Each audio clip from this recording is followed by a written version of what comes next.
আসসালামু আলাইকুম। ৪৯তম special BCS এর সার্কুলার প্রকাশ হয়েছে এবং এই বিষয়টা কারো মনে হয় অজানা নয়। ঠিক আছে, স্পেশাল বিসিএস সম্পর্কে সবাই অবগত রয়েছেন। তো এটা নিয়ে আমার মনে হয় এত সংখ্যক মানুষ কথা বলছে এবং বলতেছে, আপনাদের কারো হয়তো খুঁটিনাটি কোনো বিষয় অজানা নয় ইতিমধ্যে, আমার ধারণা, কারণ এত ব্যাপক ভাইরাল এই ৪৯তম বিসিএস।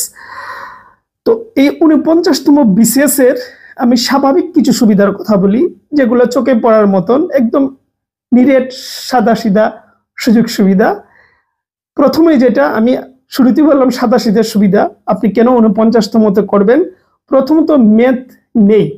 আচ্ছা, ম্যাথ নেই বলতে কি? আপনি বলবেন যে ভাই এমসিকিউ তো পরীক্ষার মধ্যে তো ম্যাথ রয়েছে, মানে প্রিলিমিনারি পরীক্ষা।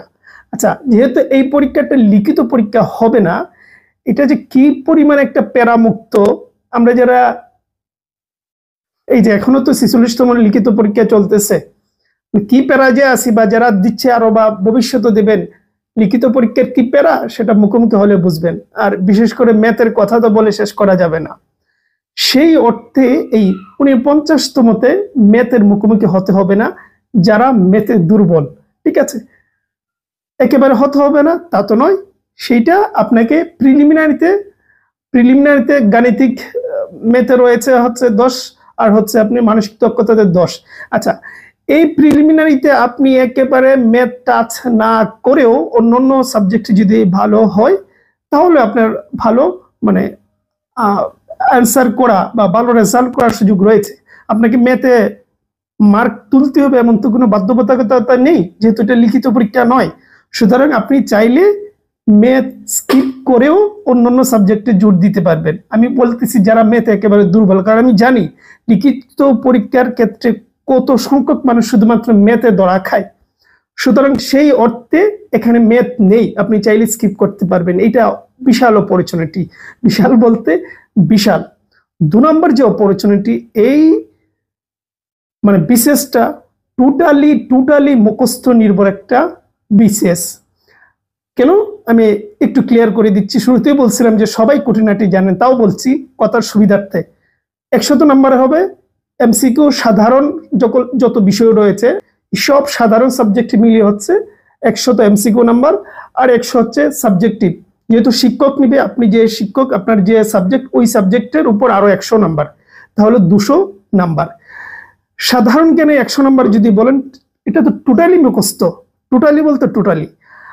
এবার আসুন আপনি সাবজেক্টের কাছে। সাবজেক্টের যে বিষয় রয়েছে, এটাও তো আপনি বুঝেন বা না বুঝেন, ধরুন রাষ্ট্রবিজ্ঞান, ধরুন দর্শন, ওগুলা তো আপনি নিজে নিজে এই এমসিকিউ তৈরি করতে পারবেন। খুব ধারণা এমসিকিউ টাইপের প্রশ্ন হতে পারে, আবার হতে পারে কি যে অপশন না দিয়ে, মানে প্রশ্ন দিয়ে ছোট ছোট উত্তরের সিস্টেমের প্রশ্ন তারা করতে পারে। কিভাবে করবে আমরা জানি না, তবে এইভাবে হয়তো করবে।